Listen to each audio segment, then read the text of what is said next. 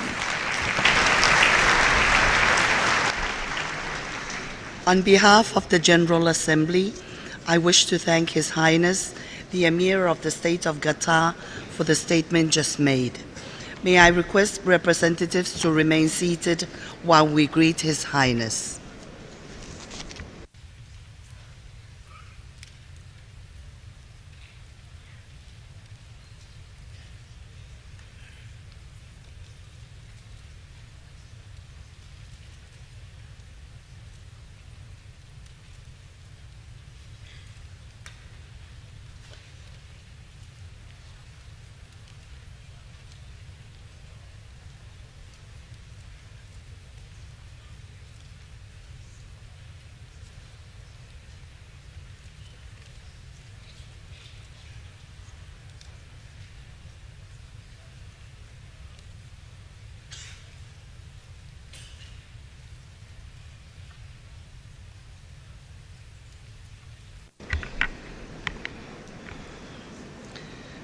The Assembly will now hear an address by His Excellency Serge Sargsyan,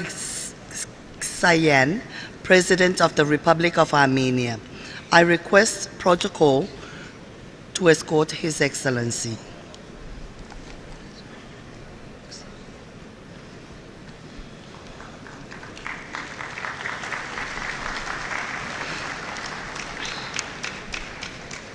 On behalf of the General Assembly, I have the honor to welcome to the United Nations His Excellency Serge Sargsyan, President of the Republic of Armenia, and to invite him to address the General Assembly.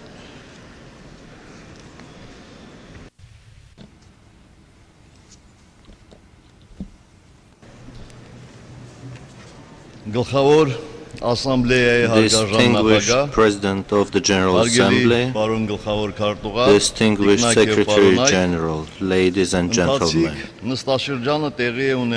the current session is taking place at the time of turning point events at the 100th anniversary of the World War I and the 70th anniversary of the end of the World War II. 7 decades ago, at the end of the World War II, the United Nations organization was established, and it was to form new civilizational environment and culture to prevent the repetition of the past tragic pages. The year 2015 bears particular significance for the all Armenians around the globe. On April 24, Armenians around the globe will commemorate the most tragic page of the nation's history, the centennial of the Armenian genocide. It was an unprecedented crime, objective of which was to eliminate the nation and deprive it of its homeland. A crime that continues to be an unhealed scar for each Armenian. The 1915 genocide was a crime against civilization and humanity, and its inadequate condemnation paved the way for similar crimes of mass murder in the future.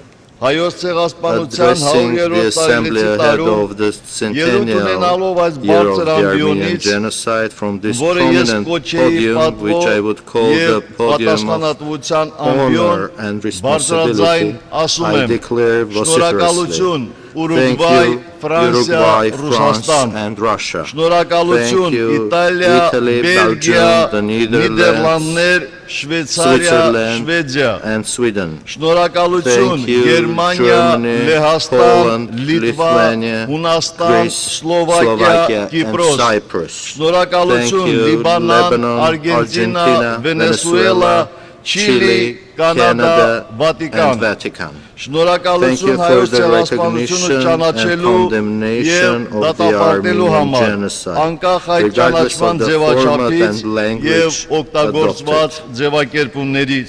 I thank the USA, European Union, and all those personalities, state bodies, territorial units, and organizations in numerous countries who publicly called things by their proper names. That is indeed extremely important, since denial is a phase of the crime of genocide. For a whole century now, Armenians around the globe, as well as the entire progressive international community, expects Turkey to demonstrate the courage and face its own history by recognizing the Armenian genocide, thus relieving the next generations of this heavy burden of the past.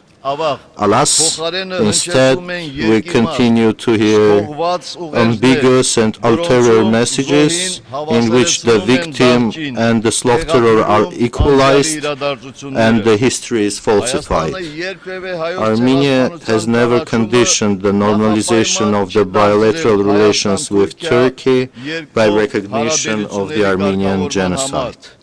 In fact, Armenia was the party that initiated this process, and in 2009 it culminated in signing the Zurich Protocols.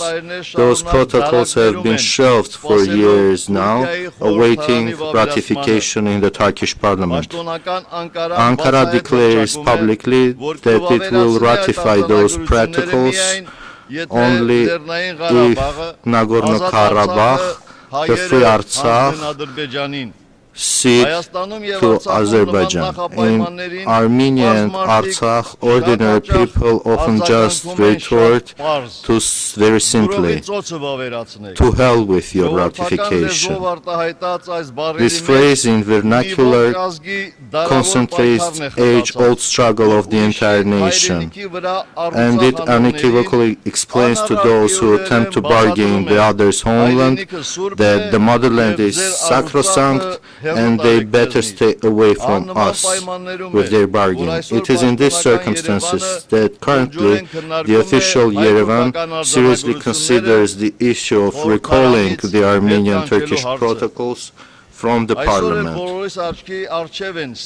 The tragic events in Syria and Iraq, which we currently witness, demonstrate how the groups whose creed is hatred are targeting the religious and national minorities. 2 days ago, terrorists mined and blew up the Church of All Saint Martyrs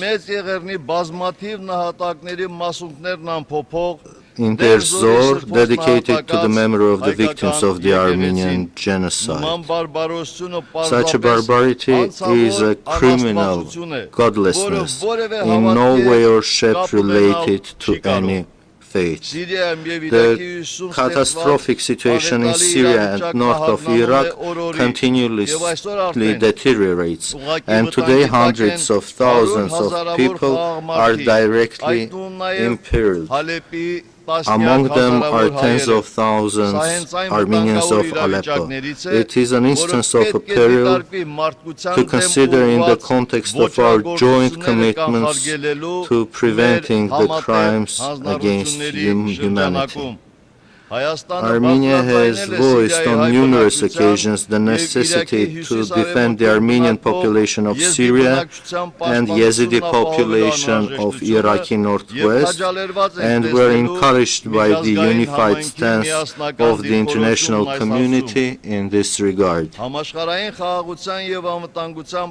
The very essence of our organization is the preservation of the global peace and security. In recent years, Armenia has consistently consolidated its peacekeeping capabilities, thus preparing ourselves for a more proactive engagement in that field.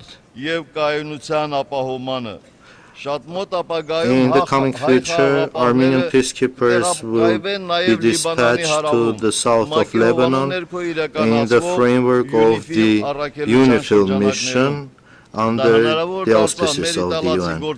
It became possible due to close cooperation we enjoy with our Italian colleagues. I strongly believe that our servicemen will fulfill their mission with dignity and high professionalism, also utilizing the extensive experience they have garnered in the last decade in Kosovo, Iraq, and Afghanistan. Distinguished colleagues, it has been more than 20 years that our neighboring state aborts the efforts of the international community directed at the just and peaceful settlement of the Nagorno-Karabakh conflict by its unconstructive and maximalist stance. The bellicose statements that are aired and various threats that put forth at the highest level in Azerbaijan has resulted in all-out permissiveness because of the failure of the inadequate international assessment. The president of Azerbaijan designates the entire Armenian nation as the enemy number one, and what is considered in the rest of the world to be a crime, in Azerbaijan is considered to be a glorious deed. Despite the fact that each conflict is unique, the fundamental human rights and freedoms, including the people's right to free expression of will and self-determination, continue to evolve as a determinant for their resolution. The vote held a few days ago in Scotland once again proved that nowadays the institute of referendum is more and more widely perceived as a legal model for the peaceful settlement of ethnic conflicts.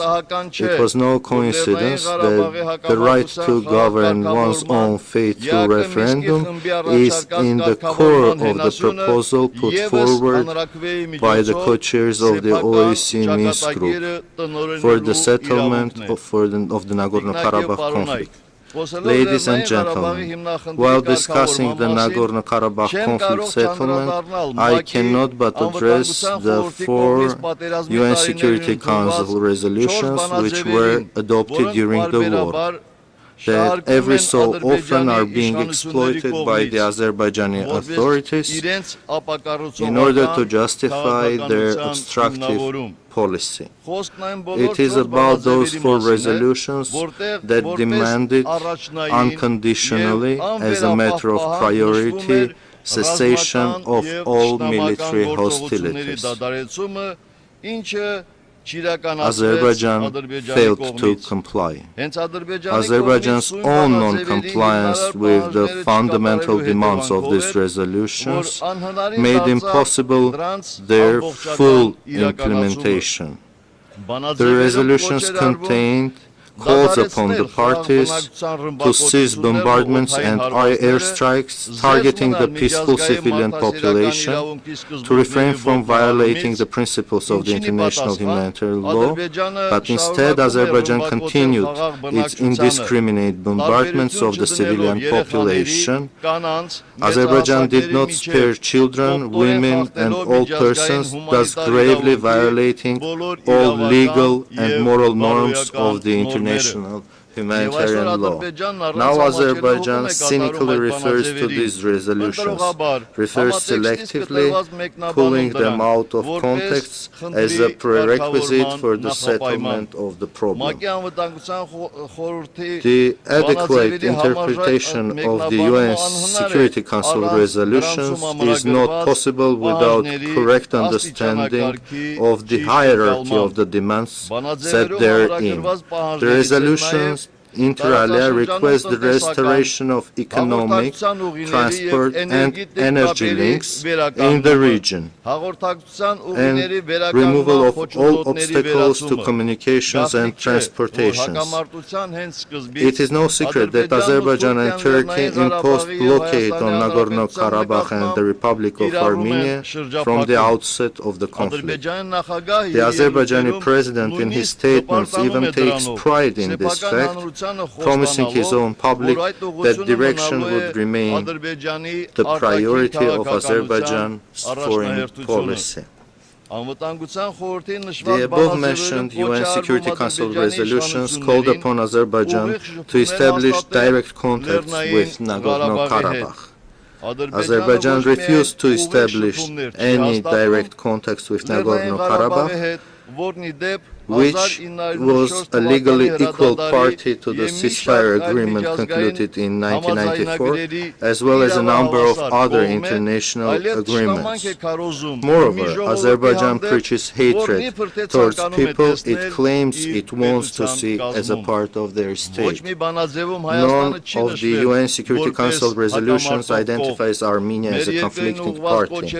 Our country is called upon only to continue to exert its influence over the Nagorno-Karabakh Armenians in order to cease the conflict. Armenia has fully complied, and due to its efforts, a ceasefire agreement was concluded in 1994. All UN Security Council resolutions recognize Nagorno-Karabakh, refer to it as a party to the conflict. Azerbaijani authorities have failed to implement the fundamental demands of the Security Council resolutions, including abiding and sticking by the humanitarian norms. Incidentally, Azerbaijan has been gravely violating this demand every now and then. Azerbaijan's cruel and inhuman treatment of the Armenian civilian prisoners of war regularly results in their deaths.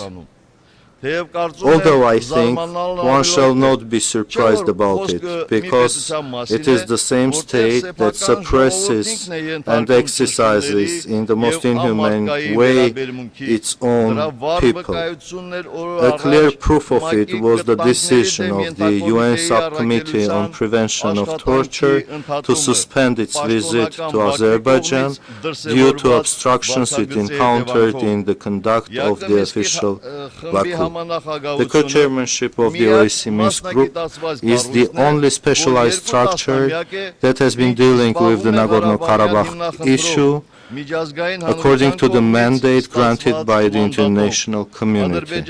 While Azerbaijan is very well aware that it could not possibly deceive or misinform the Minsk Group, which is very well immersed in the essence of the problem, attempts to transpose the conflict settlement to other platforms, trying to depict it as a territorial dispute or exploit the factor of religious solidarity. These are meaningless, and Armenia traditionally enjoys very warm relations with the Islamic nations, both in the Arabic world or, for instance, with our immediate neighbor, Iran. Ladies and gentlemen, we highly value the indispensable role of the United Nations in the adjustment and implementation of the development goals. I strongly believe that through the new post-2015 development agenda, we will continue our efforts seeking solutions and responding to challenges of global nature stemming from the Millennium Development Goals. In conclusion, I would like to underline that we have passed a substantial part of the road leading to shaping the post-2015 development agenda. And we will continue our endeavors in this regard by displaying necessary flexibility in order to bring this process to its logical conclusion. I thank you.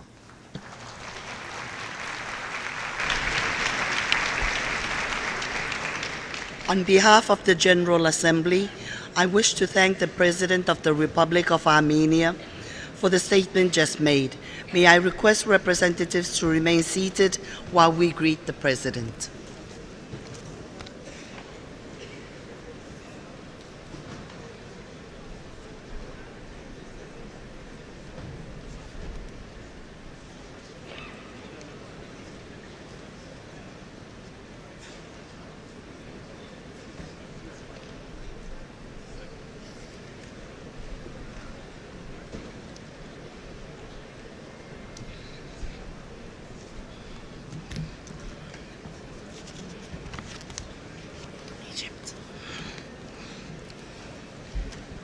The Assembly will now hear an address by His Excellency Abdel Fattah al-Sisi, President of the Arab Republic of Egypt.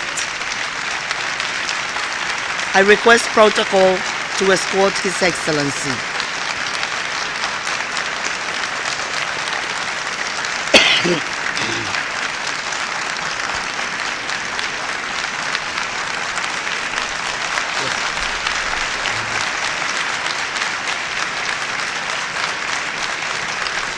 On behalf of the General Assembly, I have the honor to welcome to the United Nations His Excellency Abdel Fattah al-Sisi, President of the Arab Republic of Egypt, and to invite him to address the Assembly.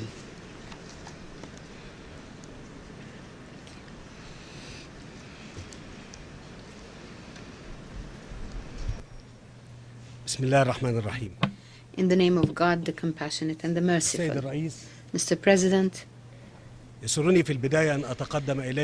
at the outset, it gives me pleasure to congratulate you and your friendly country for assuming the presidency of the General Assembly at its current session. We are confident that you will lead its work wisely and lend you our support as you undertake your duties.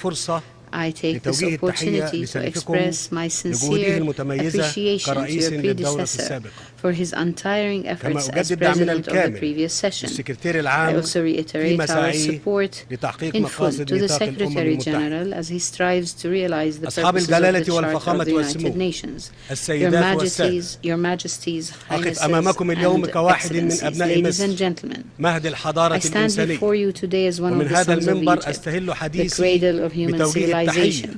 From this لشعب مصر podium, العظيم. I first salute the great اسمحوا لي people إن of أنا Egypt.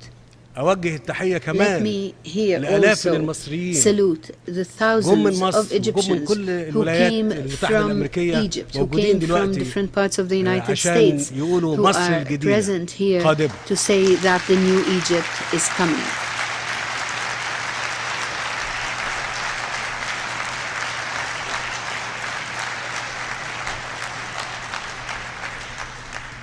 بتوجيه التحية لشعب مصر العظيم From الذي this صنع podium, I التاريخ first مرتين salute the great people of خلال Egypt الأعوام that made القليلة history الماضية. twice over the past few تارة years. عندما First, ثار ضد when they الفساد وسلطة revolted الفرد against corruption and وطالب despotism بحقه في and الحرية claimed their right to والكرامة freedom, والعدالة dignity and الاجتماعية. social justice. وتارة أخرى Then, when عندما they تمسك held on to their بهويته identity وتحصن and بوطنيته enthused by فثار patriotism, ضد they الإقصاء rose up against رافضا الرضوخ exclusion, لطغيان refusing to succumb to فئة the باسم tyranny of a الدين faction who, in the وتفضيل name of مصالحها religion, الضيقة put its على narrow مصالح interests الشعب. before the interests تلك of the بإيجاز people. شديد These were معالم simply لحظات فارقة snapshots of the عاشتها مصر في defining الفترة moments الماضية Egypt recently witnessed. لكنها ليست إلا مرحلة They من مسيرة constitute only ممتدة milestones بطول of a وباتساع آمال longer وتطلعات journey which Egyptians, المصريين fueled by their dreams and ليوم aspirations, أفضل have وغد embarked أكثر ازدهارا. on towards a better day and a more لقد بدأ prosperous العالم future. في إدراك The حقيقة world ما جرى is في مصر starting to grasp the وطبيعة reality الأوضاع of what التي دفعت happened in الشعب Egypt المصري and to understand the بوعيه circumstances وحضارته that drove إلى الخروج Egyptians to منتفضا ضد intuitively قوى take to the التطرف streets والظلام to rebel against التي the ما forces لبثت of أن وصلت إلى extremism and الحكم darkness حتى which once قوضت in أسس power العملية undermined the الديمقراطية foundations of the ودولة democratic process المؤسسات and national وسعت إلى فرض institutions حالة من and sought الاستقطاب to impose a لشق state وحدة of الشعب وصفه polarization to break the ولعل ما unity تشهده of the المنطقة people. حاليا The upsurge من in تصاعد extremism التطرف and والعنف باسم violence الدين perpetrated in the يمثل name of دليلا على religion الأهداف that the region الحقيقية is currently لهذا witnessing التيار is an والذي evidence of سبق the لنا true أن حذرنا objectives of منه these كثيرا groups that exploit إن religion. قيم العدالة We have warned والمحبة against them والرحمة over and over التي again. جاءت في اليهودية They have والمسيحية والإسلام transformed the values قد of تحولت justice, على يد compassion تلك and الجماعات mercy إلى طائفية treasured by مقيتة Judaism, وحروب Christianity, أهلية Islam وإقليمية into grim مدمرة sectarianism يقع and ضحيتها أبرياء destructive من civil and أديان regional wars مختلفة. which continue to claim السيد the lives of الرئيس، innocent السيدات people of والسادة، different religions. يدرك الشعب Mr. المصري President, ladies وأدرك and gentlemen, من the واقع Egyptian المسؤولية people التي realize, أتحملها and I do منذ too, انتخاب given the رئيسا أن responsibilities تحقيق that I أهدافنا shoulder since my بدأ election as ببناء دولة president, مدنية that achieving ديمقراطية our goals began في by ظل building المبادئ a التي civil سعينا democratic إليها state in light of the من خلال principles we الالتزام sought بخارطة المستقبل to adhering to والتي the roadmap توافقت for the عليها القوى future agreed الوطنية upon by والتي Egyptian تكتمل national بإجراء powers, الانتخابات which will be البرلمانية completed with the بعد أن holding of قال الشعب parliamentary المصري elections following the كلمته presidential وعبر عن elections إرادته and الحرة the في الانتخابات constitutional الرئاسية referendum during which ومن Egyptians قبلها الدستور expressed their free لنبني will. مصر الجديدة Our aim is دولة to build a تحترم new الحقوق Egypt, والحريات a وتؤدي state that الواجبات respects rights تضمن and العيش freedoms, المشترك honors لمواطنيها its دون إقصاء duties, and أو ensures تمييز the coexistence of دولة its citizens تحترم without وتفرض exclusion سلطة of القانون discrimination. الذي A يستوي state أمامه that الكافة respects and enforces وتضمن the حرية rule of الرأي law, للجميع guarantees freedom of وتكفل opinion حرية for all, العقيدة and والعبادة ensures لأبنائها freedom of belief and دولة worship to its تسعى people. بإصرار A state لتحقيق that النمو is والازدهار determined to achieve والانطلاق نحو growth, مستقبل واعٍ prosperity, يلبي and a طموحات promising شعبها future that meets وفي the إطار العمل على aspirations of تنفيذ its ذلك people. To بدأت attain that, مصر في Egypt تنفيذ began برنامج implementing an شامل طموح ambitious, comprehensive لدفع عملية program التنمية to spur حتى عام development until 2030 2030. يستهدف الوصول إلى اقتصاد سوق حر قادر على جذب الاستثمارات في بيئة أمنية مستقرة ولعل في مشروع قناة السويس الجديدة هدية الشعب المصري إلى العالم ما يؤكد على جدية هذا التوجه وعلى حرص مصر الجديدة على بناء غد أفضل لأبنائنا وشبابنا ولذا أدعوكم للمشاركة في المؤتمر الاقتصادي الذي سيعقد في مصر خلال شهر فبراير القادم من أجل تحقيق التنمية وبناء المستقبل ليس لمصر فحسب وإنما للمنطقة بأكملها. إن هذه الخطوات تعبر باختصار عن مضمون العقد الاجتماعي الذي توافق عليه المصريون في دستورهم الجديد لبناء حاضر ومستقبل مشرق لشبابنا ولتأسيس دولة المؤسسات وسيادة القانون. دولة تحترم القضاء وتضمن استقلاله وتفعل مبدأ الفصل بين السلطات دون تراجع أمام إرهاب يظن أن بمقدوره اختطاف الوطن وإخضاعه. ذلك الإرهاب الذي عانت مصر من ويلاته منذ عشرينيات القرن الماضي حين بدأت إرهاصات هذا الفكر البغيض تبث سمومها مستترة برداء الدين للوصول إلى الحكم وتأسيس دولة الخلافة اعتمادا على العنف المسلح والإرهاب كسبيل لتحقيق أغراضها. وهنا أريد أن أؤكد أنه لا ينبغي السماح لهؤلاء بالإساءة للدين الإسلامي الحنيف ولمليار ونصف المليار مسلم الذين يتمسكون بقيمه السامية. فالدين أسمى وأقدس من أن يوضع موضع الاختبار في أي تجارب إنسانية يتم الحكم عليه بالنجاح أو الفشل.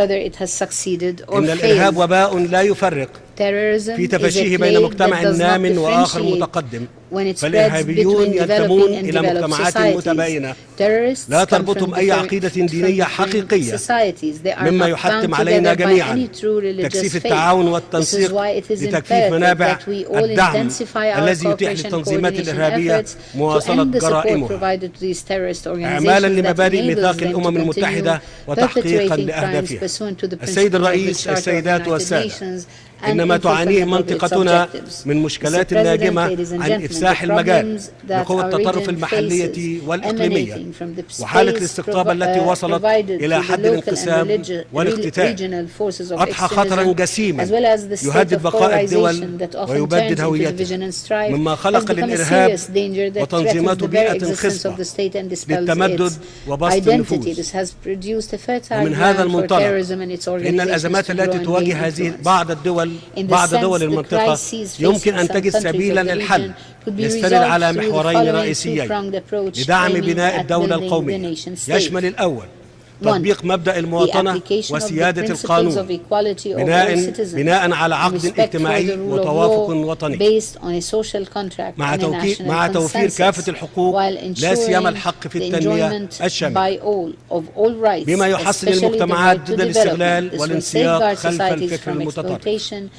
أما المحور الثاني هو المواجهة الحاسمة لقوى التطرف والإرهاب ولمحاولات فرض الرأي بالترويع والعنف وإقصاء الآخر بالاستبعاد والتكفير.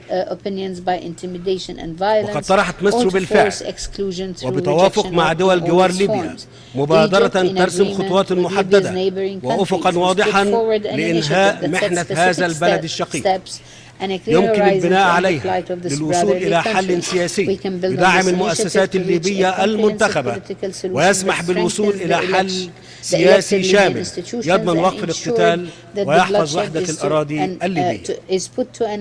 وحتى يمكن تنفيذ ذلك ينبغي وقف تهريب السلاح إلى ليبيا بشكل فعال وعدم التساهل مع التيارات المتطرفة التي ترفع السلاح وتلجأ للعنف ولا تعترف بالعملية الديمقراطية. وفي سوريا الشقيقة وعلى الرغم من متابعتنا للوضع الإنساني المحزن وما خلفته الأزمة السورية من دمار وضحايا أبرياء، فإنني أثق في إمكانية وضع إطار سياسي يكفل تحقيق تطلعات شعبها وبلا مهادنة للإرهاب أو استنساخ لأوضاع تمرد السوريون عليها. وهنا أود أن أؤكد دعم مصر لتطلعات الشعب السوري في حياة آمنة تضمن استقرار سوريا وتصون سلامتها الإقليمية ووحدة شعبها وأراضيها. كما يمثل تشكيل حكومة جديدة في دولة العراق الشقيقة وحصولها على ثقة البرلمان تطورا هاما يعيد الأمل في الانطلاق نحو تحسين الأوضاع في العراق ونجاح المساعي الداخلية والخارجية الرامية إلى تحقيق الاستقرار واستعادة المناطق التي وقعت تحت سيطرة تنظيم داعش الإرهابي. بهدف الحفاظ على وحدة الأراضي العراقية ووقف نزيف الدماء. وعلى الرغم من تعدد الأزمات التي تهدد منطقتنا والتي تحدثت عن بعضها، تبقى القضية الفلسطينية على رأس اهتمامات الدولة المصرية. فما زال الفلسطينيون يطمحون لإقامة دولتهم المستقلة على الأراضي المحتلة عام 1967 وعاصمتها القدس الشرقية، تجسيدا لذات المبادئ التي بنيت عليها مسيرة السلام بمبادرة مصرية منذ سبعينيات القرن الماضي، وهي مبادئ لا تخضع للمساومة، وإلا تآكلت أسس السلام الشامل في المنطقة وضاعت قيم العدالة والإنسانية ويقينا. فإن استمرار حرمان شعب فلسطين من حقوقه يوفر مدخلا لاستغلال قضيته لتأجيج أزمات أخرى ولتحقيق البعض لأغراض خفية واختلاق المحاور التي تفتت النسيج العربي وفرض الوصاية على الفلسطينيين بزعم تحقيق تطلعاتهم. ولا يمكن أن أغفل الإشارة إلى الاهتمام الذي توليه مصر لقضايا قارتها الإفريقية. إن التضامن والإخاء الذي يجمع بين شعوبها، وأيضا التحديات المشتركة التي تواجهه تفرض علينا جميعا العمل بمزيد من الجد ووضوح الرؤية لتحقيق طموحات شعوبنا في الديمقراطية والتنمية والحفاظ على كرامة الفرد وإيلاء الاهتمام الواجب لشبابنا وتطلعهم لمستقبل أكثر إشراقا. إن نجاحنا في ذلك هو ضمان مستقبل دولنا. وأدعو من هذا المنبر المجتمع الدولي انطلاقا من إنسانيتنا المشتركة للتصدي لوباء الإيبولا الذي تتعرض له عدة دول غرب إفريقيا في غرب إفريقيا. إن مكافحة هذا المرض هي مسؤولية جماعية لرفع المعاناة عن غير القادرين، وذلك لتوفير الحماية لعالمنا الذي تنحصر المسافات فيما بين أرجائه بفضل طبيعة العصر وما بلغه من كثافة التواصل. السيد الرئيس، السيدات والسادة، إن ما سبق يدع مسؤولية خاصة على مصر ودولتها القوية التي سبق لها مواجهة الإرهاب والتطرف في تسعينيات القرن الماضي، والتي أثق في نجاحها في اكتساب جذور التطرف بفضل هويتها الوطنية. ومصر قادرة دوما على أن تكون منارة حضارية تدعم استعادة النظام الإقليمي لتماسكه، ولن يتوانى المصريون عن القيام بدورهم هذا تجاه محيطهم الذي يأتي في القلب منه الأمن القومي العربي، والذي تعتبره مصر جزءا لا يتجزأ من أمنها القومي بناء على الانتماء المشترك والمصير الواحد، وحرصا على استقرار هذه المنطقة الهامة والحيوية للعالم.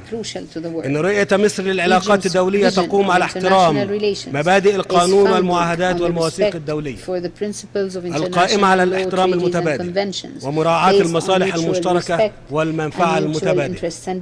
ومصر كما تعلمون من الدول المؤسسة لمنظمة الأمم المتحدة، وساهمت بقوة وما تزال في جهود تحقيق أهدافها خاصة في مجالات حفظ السلام وبناء السلام وتحقيق التنمية. ومن هنا فإن تطلع مصر للعضوية غير الدائمة بمجلس الأمن لعامي 2016 و2017 ينبع من حرصها على توظيف عضويتها لتحقيق مقاصد المنظمة ومصالح الدول النامية لا سيما في إفريقيا، والمضي بجدية لإصلاح منظومة الأمم المتحدة ضمن رؤية قوامها الندية والمساواة.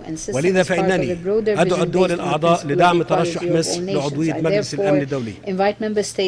السيد الرئيس والسيدات والسادة، نقلت إليكم وبكل تواضع رسالة المصريين، نساؤهم قبل الرجال وشبابهم قبل الشيوخ، رسالة تعبر عن الأمل وعن الإرادة والتصميم على العمل وعن الانفتاح للتعاون مع الجميع لتخطي كل العقبات والصعاب، مؤكدا أن شعب مصر بعد ثورتين بات المصدر الوحيد لما نتخذه من سياسات داخلية وخارجية في إطار سعينا لتحقيق الاستقرار والتنمية. تلك هي مصر التي استعادت ثقتها بنفسها، مصر التي تعلي قيم القانون والحرية، مصر بهويتها العربية وجذورها الإفريقية مهد حضارة المتوسط ومنارة الإسلام المعتدل، مصر التي تصبو نحو تسوية الصراعات في منطقتها، مصر التي ترنو إلى تحقيق قيم العدل والإنسانية في عالمها. إنني على يقين من قدرة المصريين على العطاء، فهي الميراث الذي خلفه أجدادنا، وهي معيننا الذي لا ينضب بإذن الله. تحيا مصر، تحيا مصر، تحيا مصر، وتحيا شعوب الأرض المحبة للسلام.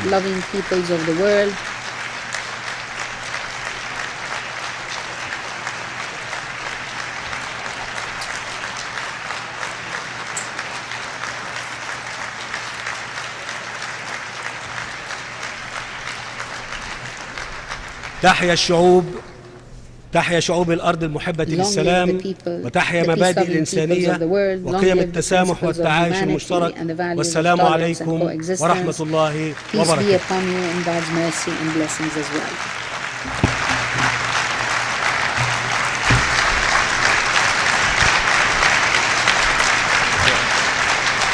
On behalf of the General Assembly, I wish to thank the President of the Arab Republic of Egypt for the statement just made. May I now request representatives to remain seated while we greet the President.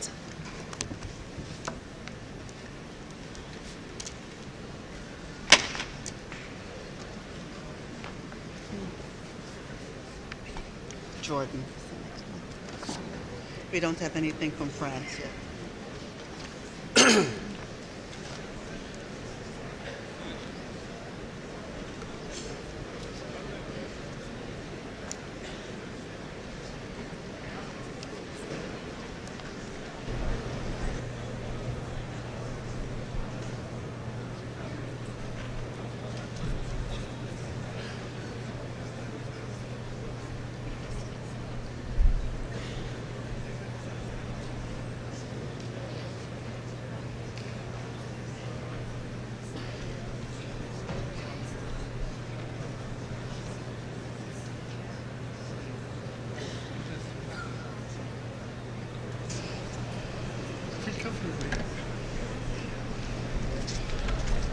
Bon appétit.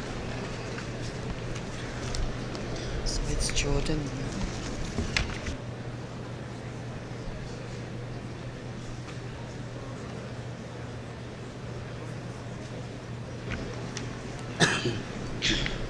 The Assembly will now hear an address by His Excellency King Abdullah ibn al-Hussein, King of the Hashemite Kingdom of Jordan.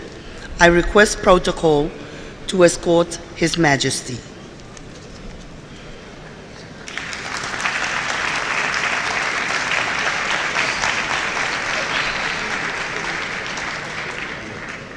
On behalf of the General Assembly, I have the honor to welcome to the United Nations His Majesty King Abdullah ibn al-Hussein, King of the Hashemite Kingdom of Jordan, and to invite His Majesty to address the Assembly.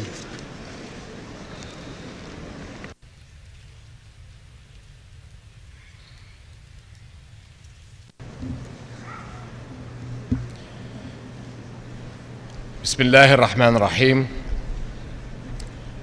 Mr. President, Mr. Secretary General, thank you. Distinguished heads of delegations, members of the General Assembly, what and where is global power? I say global power is here, and it is ours if our countries work as one. This is the great promise of the General Assembly. The times demand we exercise that power now, and to the full. In my region, the challenges have grown significantly since I spoke here last year. Those who say this is not our business are wrong. The security of every nation will be shaped by the fate of the Middle East. Together, we can and must undertake urgent humanitarian and security measures, create durable solutions for today's crises, and provide new opportunities for dialogue, reconciliation, prosperity, and peace. My friends, the terrorists and criminals targeting Syria, Iraq, and other countries today are extreme reflections of a great global threat. Our international community needs a collective strategy to contain and defeat these groups. My country is at the forefront of this effort. We are leading a number of initiatives to counter extremism. As representative of the Asia-Pacific bloc on the UN Security Council, we look for a strong outcome of the Council's summit on threats to international peace and security caused by terrorist acts, chaired by President Obama this afternoon. Another critical global focus must be a decisive affirmation of mutual respect within and among religions and peoples. The teachings of true Islam are clear. Sectarian conflict and strife are utterly condemned.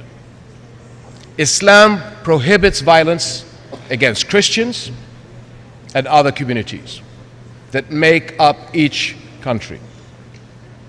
And let me say once again, Arab Christians are an integral part of my region's past, present, and future.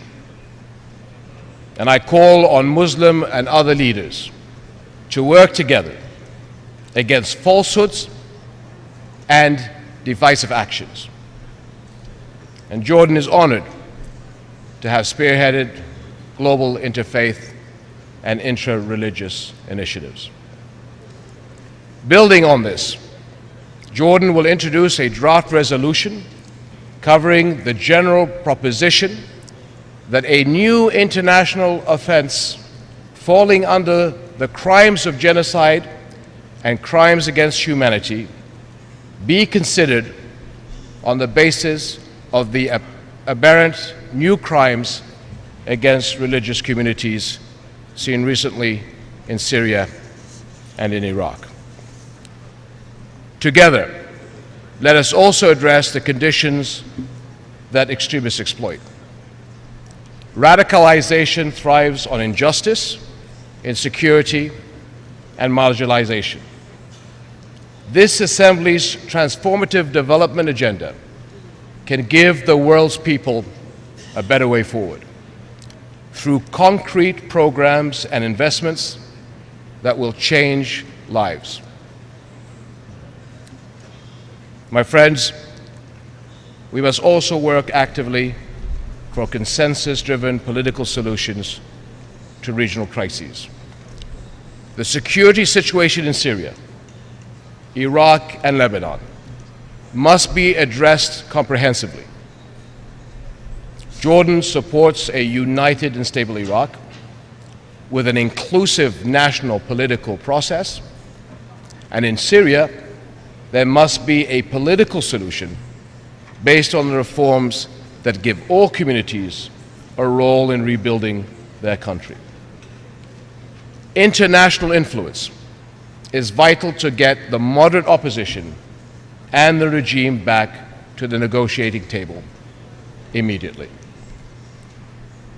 The heavy flow of Syrian refugees continues, and my country is sheltering nearly 1.4 million Syrians. We are now the world's third largest host of refugees, and this is placing an overwhelming burden on Jordan's people, infrastructure, and already limited resources. The refugee crisis is a recognized global responsibility and demands a global solution. To date, the response has not kept pace with the real needs. There must be a concentrated effort to get humanitarian assistance flowing inside Syria and to support host countries and communities, including Jordan. My friends, we cannot address the future of my region without addressing its central conflict, the denial of Palestinian rights and statehood. This year, yet again, we have seen a dangerous halt in the progress towards peace and a Palestinian state. Instead, in Gaza, we have seen another violent detour into conflict. How shall we heal the families who have lost so much? How shall we offer hope to young people whose futures are at risk? A first imperative step is to mobilize international efforts to rebuild Gaza. As we do so, we must also marshal the united global response needed to achieve a once and for all lasting settlement. Such action can create the environment necessary to relaunch final status negotiations on the basis of the Arab Peace Initiative. This approach offers a clear path, the only path, to a comprehensive settlement based on the two-state solution and international legitimacy and terms of reference. For Israel, security and normal diplomatic and economic relations with Arab and Muslim states. For Palestinians, a viable, independent, sovereign state along the 1967 lines with East Jerusalem as its capital. Unilateral actions that seek to preempt negotiations must end. And Jordan strongly opposes threats to Jerusalem's Arab, Muslim, and Christian identity. And as Hashemite custodian of Jerusalem's Muslim and Christian holy sites, I will continue to oppose any violation of Al-Aqsa Mosque's sanctity.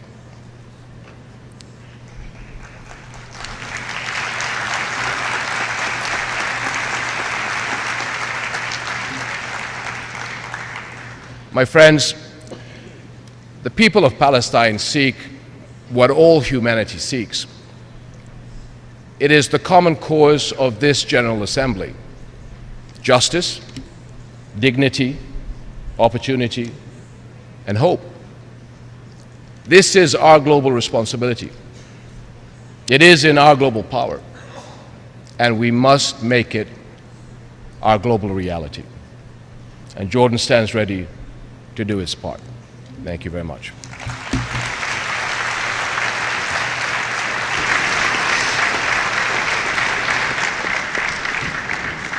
On behalf of the General Assembly, I wish to thank His Majesty, the King of the Hashemite Kingdom of Jordan, for the statement just made. May I request representatives to remain seated while we greet His Majesty.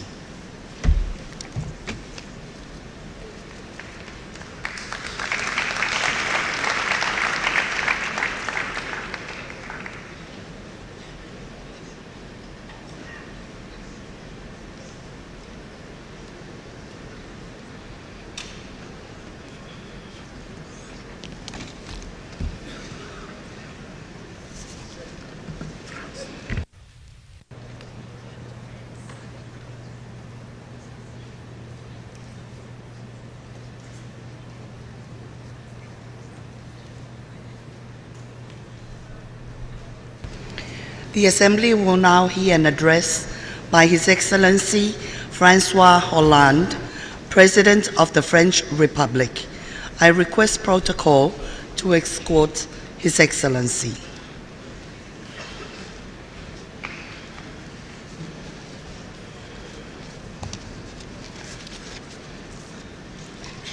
On behalf of the General Assembly, I have the honor to welcome to the United Nations His Excellency François Hollande, President of the French Republic, and to invite him to address the Assembly.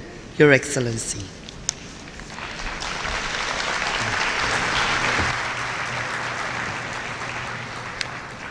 Madame la Présidente, Madam President, Mesdames, Messieurs les chefs de délégation, heads of delegations, vous comprendrez qu'aujourd'hui je m'exprime devant vous avec une émotion particulière, puisque l'un de mes compatriotes vient d'être lâchement assassiné en Algérie par un groupe terroriste lié à Daesh. Il s'appelait Hervé Gourdel. C'était un homme plein d'enthousiasme, qui aimait la montagne et qui pensait pouvoir se livrer à sa passion en allant dans le Djoudjoura en Algérie. Il a été capturé et il a été décapité. Voilà ce que le terrorisme fait. Il ne le fait pas qu'à la France. Il y a encore quelques jours, c'était Américains, Anglais qui étaient touchés par la même barbarie. Ces groupes et ce groupe-là, Daesh, ne frappe pas simplement ceux qui ne pensent pas comme lui. Il frappe des musulmans. Il frappe des populations civiles. Il frappe des minorités. Il viole, il tue. Voilà pourquoi le combat que la communauté internationale doit mener contre le terrorisme ne connaît pas de frontières. Et c'est le même drapeau qui doit être porté, celui des Nations Unies, celui des valeurs pour lesquelles cette organisation a été fondée, la dignité humaine, la liberté, le regard que nous devons avoir sur le monde de demain, un monde de justice. La France est pleinement engagée dans ce combat-là. Elle l'a été en Afrique quand elle a été appelée au Mali. Elle a été rejointe, heureusement, par beaucoup de pays africains, européens, maintenant les Nations Unies. La France est engagée chaque fois qu'il y a un risque. Mais aujourd'hui, c'est en Irak et en Syrie que cette menace existe. Elle ne concerne pas que cette région, puisque le groupe Daesh a décidé non seulement de conquérir des territoires, imaginant fonder un État, mais ce groupe menace l'ensemble du monde en provoquant des attentats, en organisant des enlèvements, en recrutant des combattants venus de tout le monde pour les former, pour leur montrer la barbarie dont ce groupe est capable, afin qu'ils le reproduisent. Ce sinistre mouvement du terrorisme dans nos propres pays. Et c'est parce que cette menace existe, non seulement pour la région, mais pour le monde, que la France a entendu répondre à l'appel des autorités irakiennes pour que nous puissions leur prodiguer d'abord une aide militaire à travers la fourniture d'armes, c'était au mois d'août dernier, mais aussi à travers un appui maintenant aérien pour éviter que le groupe Daesh puisse continuer sa progression. Nous voulons l'affaiblir, nous voulons le réduire. Mais nous savons aussi que tant qu'il n'y aura pas un règlement de la crise syrienne, tous nos efforts risquent d'être réduits. D'où l'enjeu, non pas simplement de faire qu'il y ait une action contre le groupe Daesh, mais aussi une solution politique. Nous soutenons la France, l'opposition syrienne, l'opposition démocratique. Nous la considérons comme la seule représentante légitime du peuple syrien. Et là-dessus, nous ne transigeons pas Et nous ne faisons aucun compromis parce qu'il y aurait menace. Le régime de Bachar al-Assad mérite tout autant d'être condamné car il est complice de ce qui s'est produit en Syrie depuis 3 ans. 200 000 morts et combien de personnes déplacées. Mesdames et messieurs, la France vit une épreuve à travers la mort, l'assassinat d'un de nos compatriotes. Mais la France ne cède jamais devant le chantage, devant la pression, devant les actes barbares. Au contraire, la France sait qu'elle est attendue, la France sait qu'elle porte des valeurs, la France sait qu'elle a un rôle à jouer et elle n'y renoncera jamais. Et la lutte contre le terrorisme va être poursuivie, amplifiée autant qu'il sera nécessaire, dans le respect du droit, dans le respect aussi de ce qu'est la souveraineté des États, car nous ne nous trompons pas lorsque nous agissons. Nous le faisons toujours dans le respect des principes des Nations Unies. Mesdames et messieurs, j'aurais voulu vous parler de tant d'autres choses, mais comprenez qu'il y a dans mon pays comme une grande question qui est posée et qui vous est posée. Est-ce que face à cette barbarie, est-ce que face à ce terrorisme, nous allons rester spectateurs ou est-ce que nous allons être ensemble acteurs de ce que doit être un ordre international juste? Cette question, si nous n'y répondons pas, ou si nous y répondons trop faiblement, alors les terroristes continueront leur entreprise d'embrigadement, d'endoctrinement. Ce n'est pas la faiblesse qui sera la réponse face au terrorisme, c'est la force du droit, la force des Nations Unies, et à un moment aussi la force de l'action militaire quand elle est devenue nécessaire. Mesdames et messieurs, je voulais vous parler aussi d'autres régions du monde qui connaissent également des menaces pour notre propre sécurité. Je voulais vous parler de l'épidémie Ebola parce que je sais combien elle touche nos amis africains. Mais là encore, regardons au-delà même de ceux qui sont touchés. Qui peut imaginer qu'une épidémie restera confinée dans quelques pays si nous n'intervenons pas? Là aussi, la menace est globale.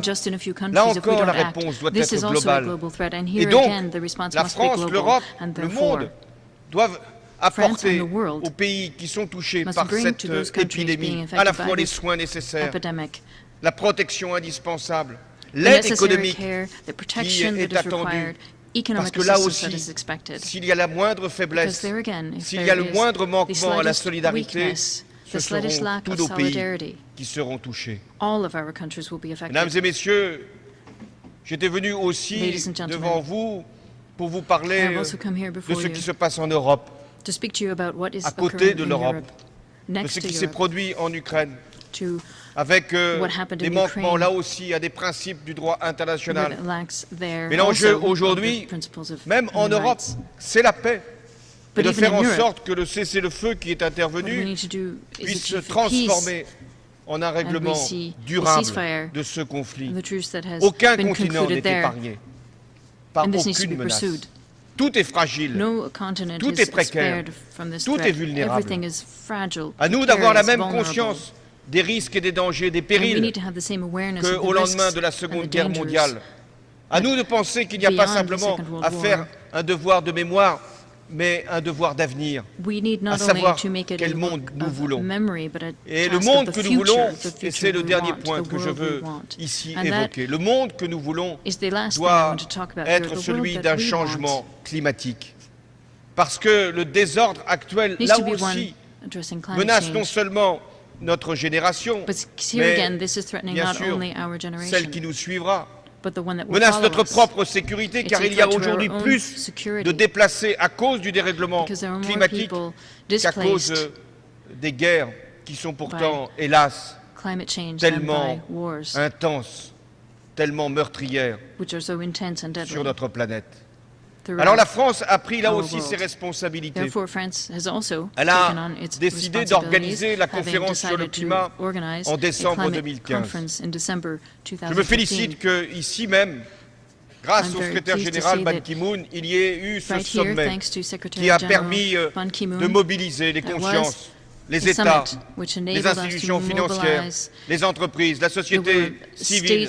De nombreuses manifestations ont eu lieu parce que nous devons réussir la conférence de Paris. Non pas parce que c'est à Paris, mais parce que c'est le rendez-vous qu'a le monde avec lui-même. Il y a des instants, des périodes dans l'histoire où nous pouvons décider. Décider non pas simplement pour nous-mêmes, décider pour l'humanité. Ce moment-là est venu. Et donc, à Paris, nous devons tout faire pour qu'il puisse y avoir un accord global, un accord qui puisse être contraignant, qui puisse être différencié selon les niveaux de développement, qu'il puisse y avoir ce fonds vert auquel la France a consacré $1 milliard pour les prochaines années. Et je souhaite que d'autres pays nous suivent, parce que nous avons besoin de ce fonds vert pour permettre à des pays qui n'ont pas le niveau de développement de pouvoir assurer leur croissance et en même temps la transition énergétique. Mesdames et messieurs, c'est un moment triste que je vis aujourd'hui au nom de la France, que les Français éprouvent. Mais c'est un moment aussi de sursaut et de responsabilité. Pour le monde, pour la planète, nous devons lutter contre le terrorisme. Nous devons agir pour la paix. Nous devons réduire les inégalités. Nous devons faire aussi notre devoir par rapport aux générations futures, faire que Paris soit un succès pour le climat et faire que les Nations Unies puissent être toujours fidèles au mandat qui leur a été donné au lendemain d'une guerre terrible. Mais nous sommes encore devant des défis. Nous sommes sûrs de les relever si nous sommes unis pour nous rassembler et ainsi emporter cette victoire. Merci.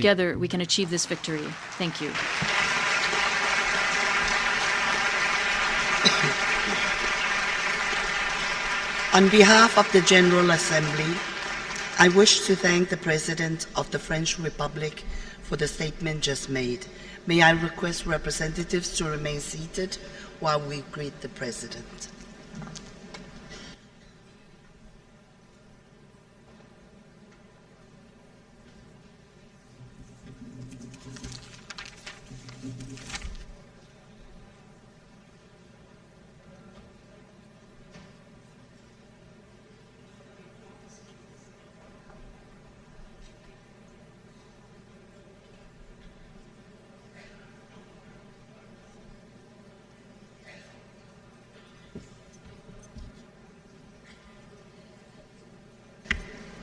The Assembly will now hear an address by His Excellency Enrique Peña Nieto, President of the United Mexican States. I request protocol to escort His Excellency.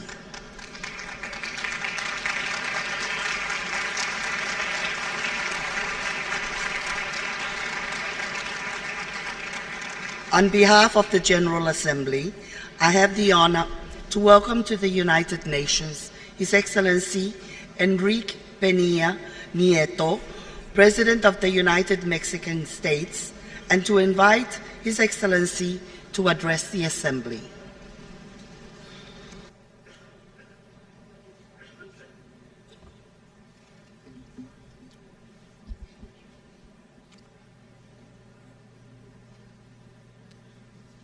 Señora Presidenta de la Asamblea General, excelentísimas señoras y excelentísimos señores, jefes de Estado y de Gobierno, señoras y señores delegados, señoras y señores. Como presidente de México, es un alto honor participar por primera ocasión en esta Asamblea General, máximo símbolo de unidad entre las naciones. México reitera su compromiso histórico con este foro universal de diálogo, entendimiento y cooperación.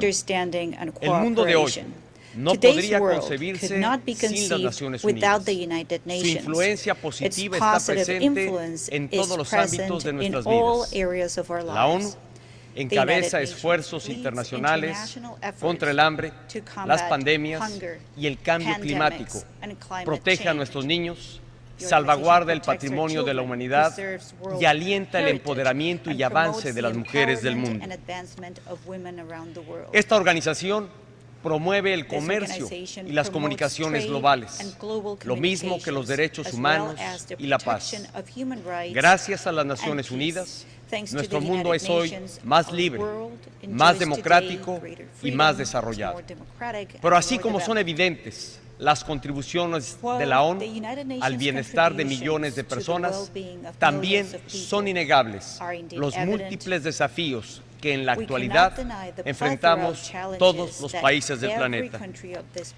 Desde la economía global, que aún no recupera su dinamismo, pasando por conflictos regionales que han causado muerte y migraciones forzosas, hasta el cambio climático que genera desastres naturales, es claro que el mundo necesita respuestas multilaterales más eficaces.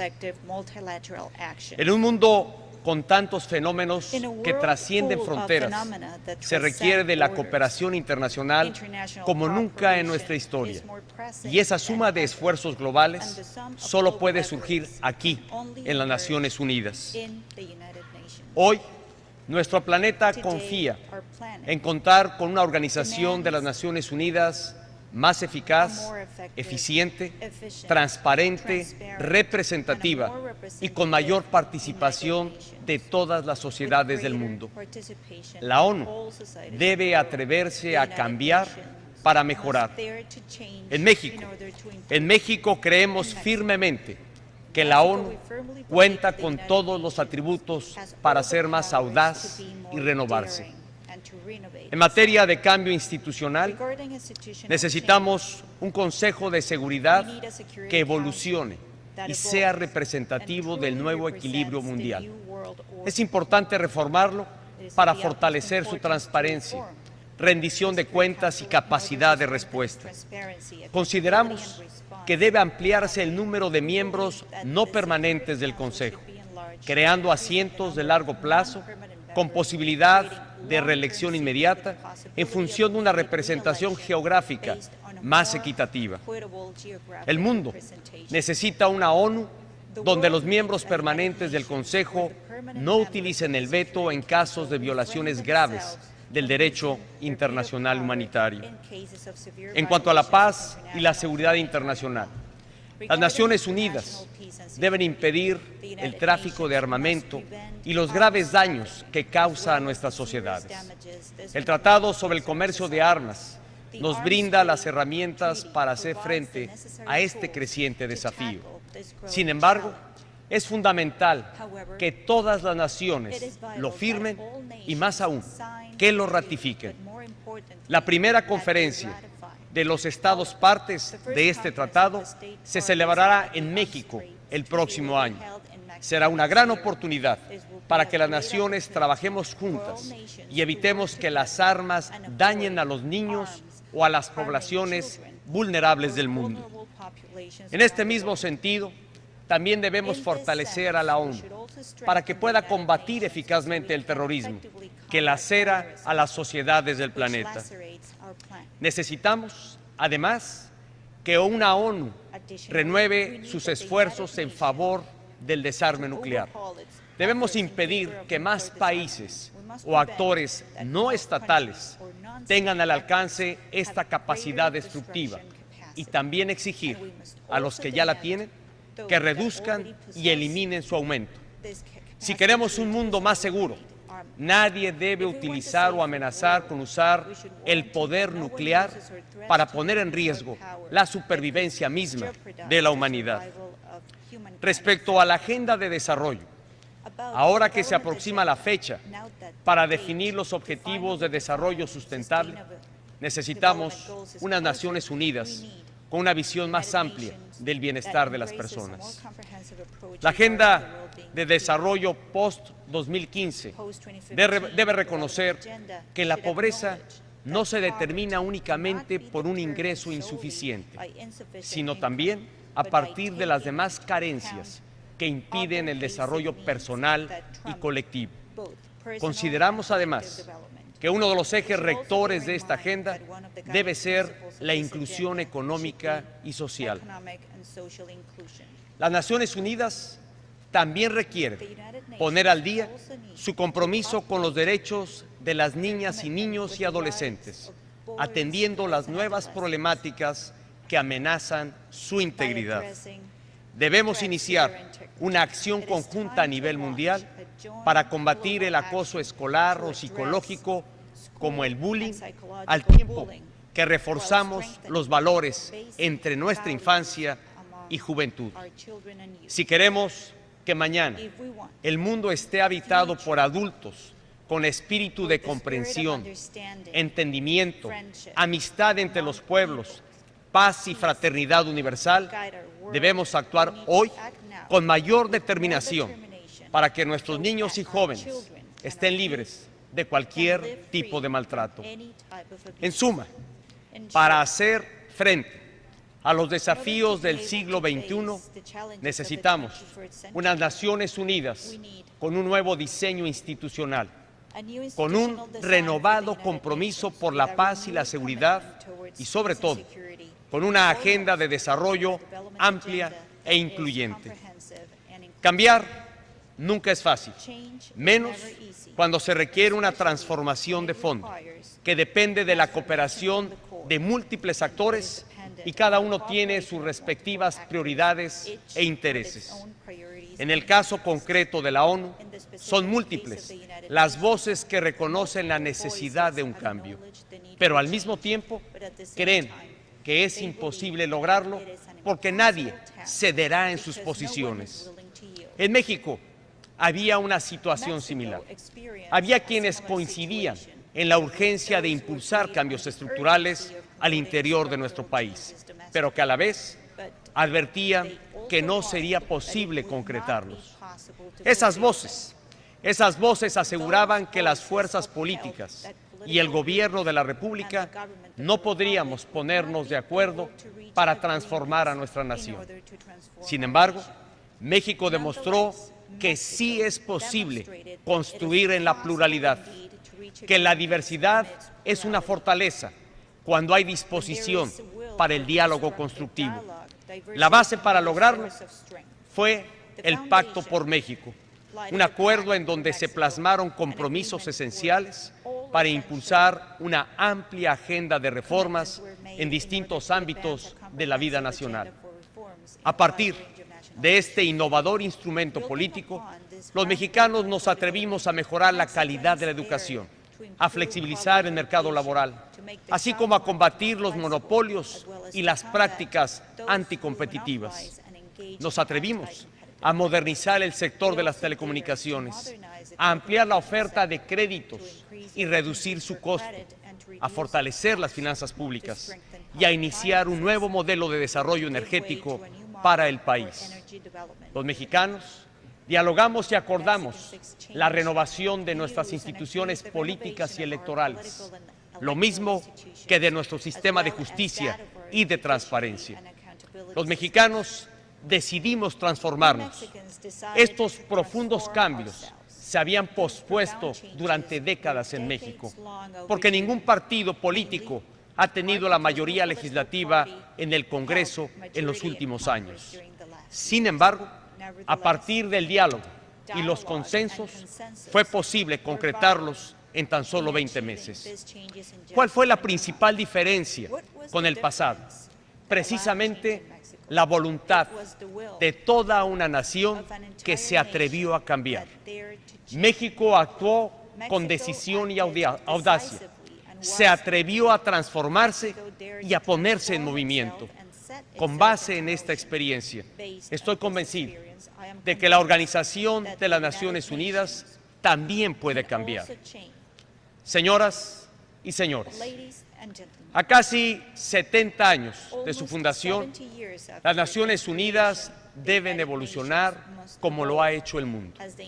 Sé que no será fácil construir consensos para lograrlo, porque se tendrán que romper inercias y cambiar paradigmas.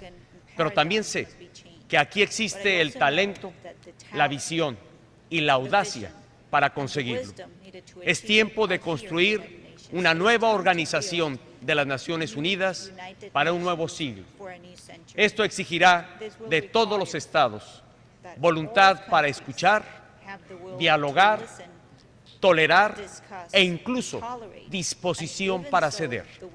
Pero al final de este proceso, el mundo contará con una organización de las Naciones Unidas más eficaz que trabaje con éxito en favor de la paz y el desarrollo del planeta. Mi país está dispuesto a ser parte activa de esta transformación. Está decidido a evolucionar con las Naciones Unidas. México apoya y valora las operaciones para el mantenimiento de la paz, instrumento de la ONU que ayuda a los países a superar conflictos y crear condiciones para una paz duradera mediante acciones de reconstrucción, asistencia humanitaria y seguridad. Por eso, México ha tomado la decisión de participar en las operaciones de mantenimiento de la paz de las Naciones Unidas, realizando labores de índole humanitaria en beneficio de la población civil. Nuestra participación será atendiendo a un mandato claro del Consejo de Seguridad y estará apegada a los principios normativos de política exterior establecidos en nuestra Constitución.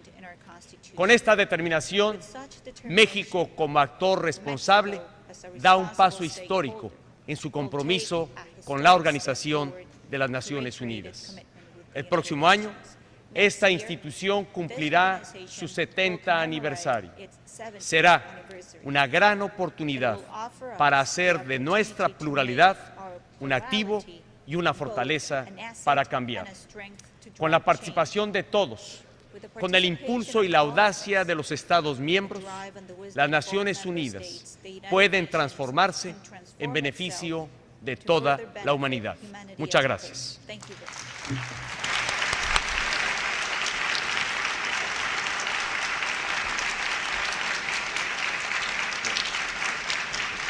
On behalf of the General Assembly, I wish to thank His Excellency the President of the United Mexican States for the statement just made. May I request representatives to remain seated while we greet the President.